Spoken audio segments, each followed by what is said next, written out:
വചനം പ്രസംഗിക്കുക. സാഹചര്യങ്ങൾ അനുകൂലമാണെങ്കിലും അല്ലെങ്കിലും ജാഗരൂകതയോടെ വർത്തിക്കുക. മറ്റുള്ളവരിൽ ബോധ്യം ജനിപ്പിക്കുകയും അവരെ ശാസിക്കുകയും ഉദ്ബോധിപ്പിക്കുകയും ചെയ്യുക. ക്ഷമ കൈവിടാതിരിക്കുകയും പ്രബോധനത്തിൽ ശ്രദ്ധിക്കുകയും ചെയ്യുക. ജനങ്ങൾ ഉത്തമമായ പ്രബോധനത്തിൽ സഹിഷ്ണുത കാണിക്കാത്ത കാലം വരുന്നു. കേൾവിക്ക് ഇമ്പമുള്ളവയിൽ ആവേശം കൊള്ളുകയാൽ അവർ തങ്ങളുടെ അഭിരുചിക്ക് ചേർന്ന പ്രബോധകരെ വിളിച്ചുകൂട്ടും. അവർ സത്യത്തിനു നേരെ ചെവി അടച്ച് കെട്ടുകഥകളിലേക്ക് ശ്രദ്ധ തിരിക്കും.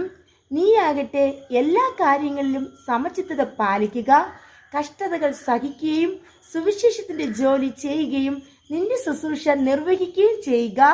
ഞാൻ ബലിയായി അർപ്പിക്കപ്പെടേണ്ട സമയം ആസന്നമായിരിക്കുന്നു. എൻ്റെ വേർപാടിൻ്റെ സമയം സമാഹതമായി. ഞാൻ നന്നായി പൊരുതി എൻ്റെ ഓട്ടം പൂർത്തിയാക്കി വിശ്വാസം കാത്തു. എനിക്കായി